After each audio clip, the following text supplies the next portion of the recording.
Ada corak-corak yang menghiasinya. Tapi siapa yang mengira piring ini terbuat dari serpihan batok kelapa yang disusun? Inilah buah ide dan usaha Anomerta sejak 24 tahun lalu.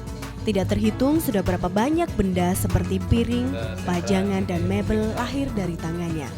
Selain bentuknya, bahan baku yang digunakan pun tidak kalah uniknya. Bisa dibilang Anomerta cukup jeli dengan lingkungan sekitarnya. Coba saja lihat, dari batok kelapa yang sudah menjadi limbah ini, ia bisa menghasilkan benda-benda dengan keunikan yang tidak bisa dipandang sebelah mata. Batok-batok kelapa inilah kunci dari kesuksesan Anomerta.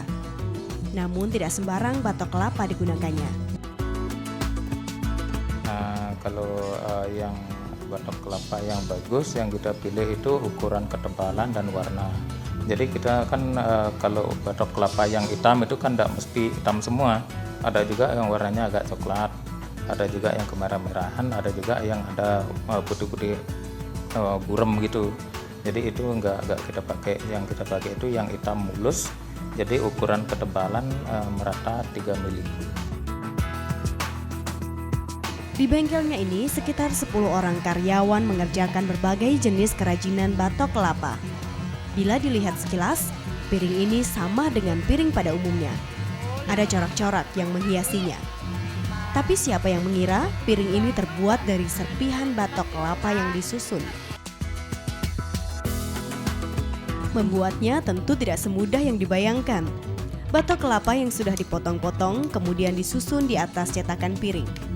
Nah, setelah tersusun rapat, baru kemudian lem khusus yang dicampur dengan serbuk-serbuk hasil pemotongan kelapa diaduk hingga rata dan dituangkan di atasnya.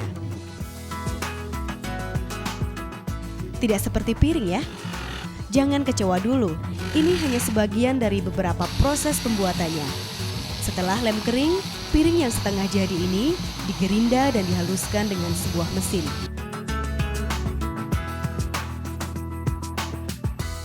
Nah, baru deh terlihat bentuk piringnya. Tapi prosesnya belum berhenti sampai di situ saja.